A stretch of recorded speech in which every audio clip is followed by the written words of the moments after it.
On this week's episode, we're going to update you on our food plots, and we're going to take a look at antler development. And we're also going to talk about the importance of water sources during the drought.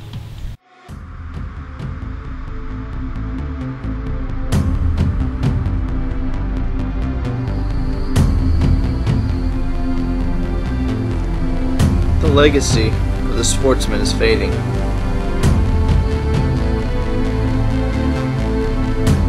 And traditions are being lost. We are not just meant to live on this earth, but we are to subdue it and have dominion over it.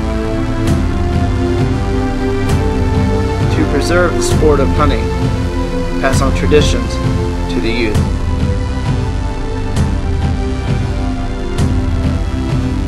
That is our legacy. The legacy of the hunting grounds.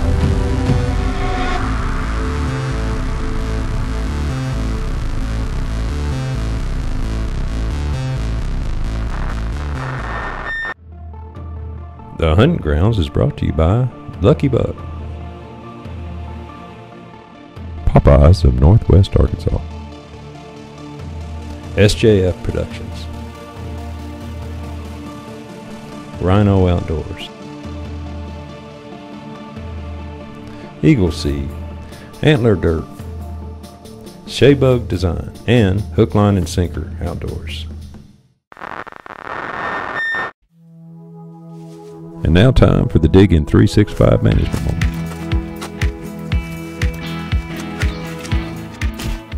It's that time of year, and I'm sure all of you have your trail cameras out looking for that buck you're going to hunt this season. Now here's Steve going to talk about antler development.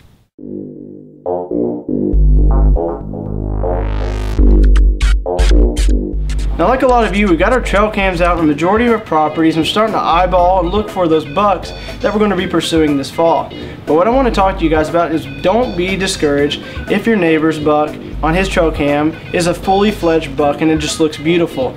Deer grow at all rates and sizes just like you and I do. They're just like humans where, you know, one might develop a lot faster than the other, and so don't be discouraged. On our properties currently, we have some bucks that are fully fledged. They have very little antler growth left, and then if you travel 20 minutes away, we have bucks that have developed eye guards and their main beams, and they bulb right there, and you know they're going to split, and they have a lot more growth to go. So don't be discouraged, and don't rule those guys out as shooters come this hunting season. Now, next week's episode, hopefully we'll have something really cool where we can show you how to pinpoint those mature bucks on any size of property you have.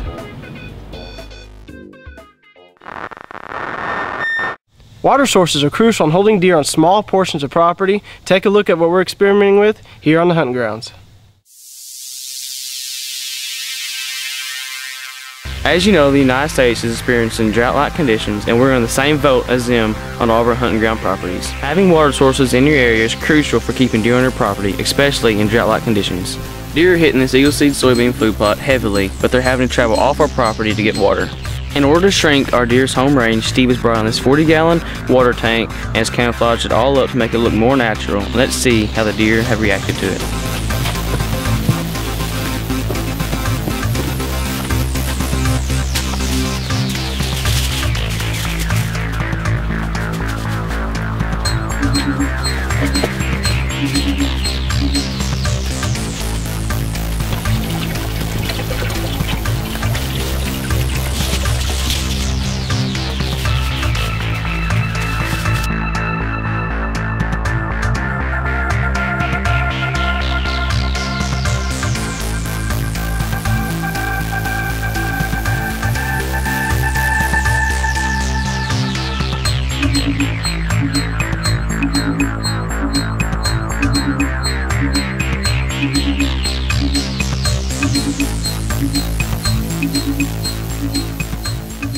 By putting this water source out early season, it's going to allow the deer to become accustomed to it, and by hunting season, it's going to be the main water source.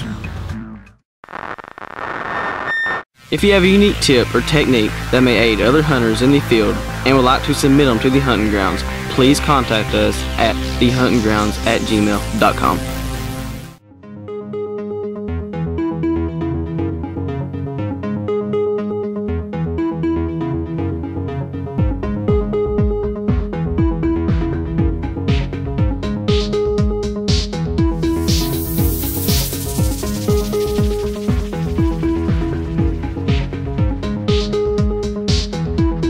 we're smack dab in the middle of summer and our Eagle Seed soybeans are experiencing the heat. This particular food plot is really getting hammered because we got some extremely mature trees on the edges of the food plot, and it's really zapping the soybeans. In the middle of this food plot, our soybeans are up almost 4.5 feet tall, and you get down to the edges of the food plot around the mature trees, they're only a few inches and they're dying off and they're shedding some leaves pretty quick. Now when you compare this food plot to some of our other Eagle Seed soybean food plots, this one's just not doing as well, and it's because of the mature trees that are on the edge of this food plot. Some of our other food plots are doing great. They're consistent around a 3 foot tall, and they're just green and they're lush. And sure, they are shedding some leaves, but they're getting through this drought a lot better off than this food plot. Now even though that we're experiencing drought, we're just waiting for that rain. In the next 10 days they are predicting some rain, and so we can hope and pray that these soybeans are going to make it till then.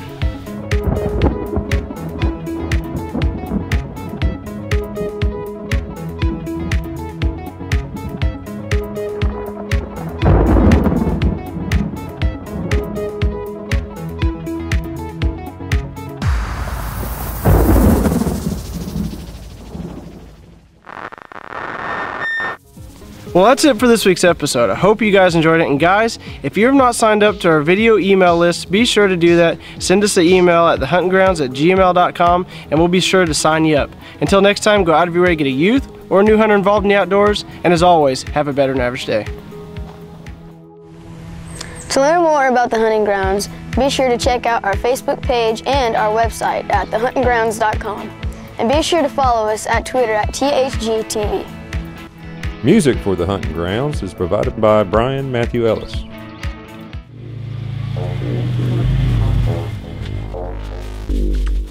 You're really hitting on it real hard though. Throughout the whole food plot.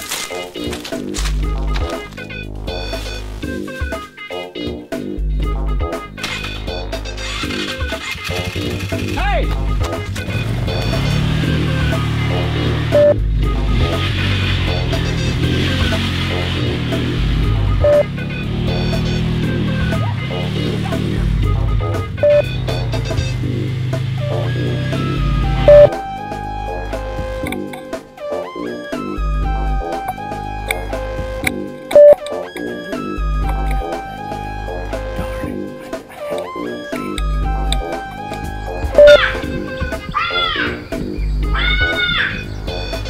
Talk about the importances of water sources during the drought. I think you said the importances. And And we're going to talk about the importances of the water sources during the drought. And we're also going to talk about the importances of water sources during the drought. The importances of water sources during the drought.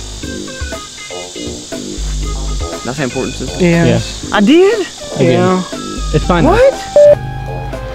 I think that was perfect. That was. I was looking.